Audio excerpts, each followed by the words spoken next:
ভারত মহাসাগরে বাড়ছে চীনের প্রভাব। আর এই আবহে সাম্প্রতিককালে পাকিস্তানের হাতে তুলে দেওয়া হয়েছে চীনে তৈরি অত্যাধুনিক হ্যাঙ্গর শ্রেণীর প্রথম সাবমেরিন। আর এর কয়েকদিনের মধ্যেই ভারতীয় নৌবাহিনীতে যোগ দিতে চলেছে এমন একটি যুদ্ধজাহাজ, যার প্রধান কাজই হলো জলের নিচে লুকিয়ে থাকা শত্রু সাবমেরিনকে খুঁজে বের করা। 22শে জুলাই ভারতীয় নৌবাহিনীতে অন্তর্ভুক্ত হতে চলেছে আইএনএস মালবান। নমস্কার, আমি অভিজিৎ। ভূরাজনৈতিক এবং প্রতিরক্ষা সংক্রান্ত তথ্যভিত্তিক এবং বিশ্লেষণমূলক ভিডিও দেখতে আমার চ্যানেলটি সাবস্ক্রাইব করতে পারেন। সম্প্রতি পাকিস্তানের হাতে চীন তাদের প্রথম হ্যাঙ্গর শ্রেণীর সাবমেরিনটি তুলে দিয়েছে। এটি চীনের ইউয়ান ক্লাস ডিজাইনের উপর ভিত্তি করে তৈরি।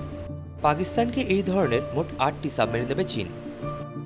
এই প্রেক্ষাপটে 22শে জুলাই ভারতীয় নৌবাহিনীতে যোগ দিচ্ছে মালবান। এটি মাহে শ্রেণীর দ্বিতীয় anti submarine warfare shallow water craft.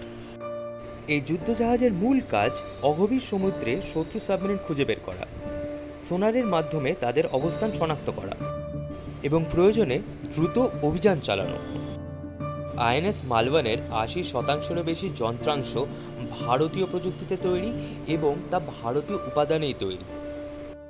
চীনের সাহায্যে পাকিস্তানের সাবমেরিন শক্তি কিন্তু বেড়েই চলেছে এবং এটি নিঃসন্দেহে ভারতের জন্য অত্যন্ত উদ্বেগের একটি বিষয়।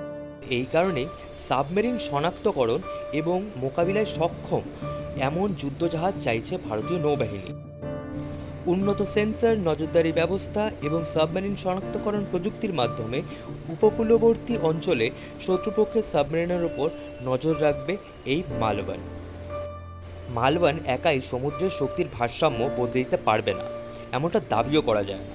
তবে ভারতের সামুদ্রিক নিরাপত্তা ও অ্যান্টি সাবমেরিন সক্ষমতা বাড়ানোর ক্ষেত্রে এটি একটি অত্যন্ত গুরুত্বপূর্ণ সংযোজন।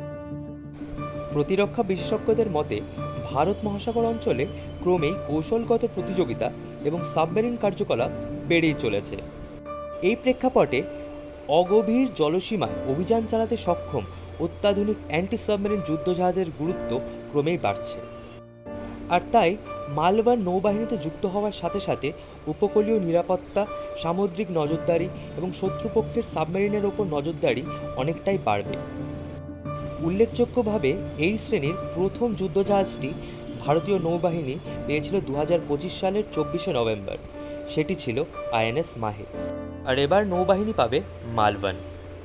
আপনাদের কি মনে হয়, পাকিস্তানের হাতে চীনা সাবমেরিন আসার পরে ভারতীয় নৌবাহিনীতে মালবানের অন্তর্ভুক্তি কতটা গুরুত্বপূর্ণ? কমেন্টে অবশ্যই আপনারা নিজেদের মতামত জানান। ভিডিওটি ভালো লাগলে লাইক এবং শেয়ার করুন।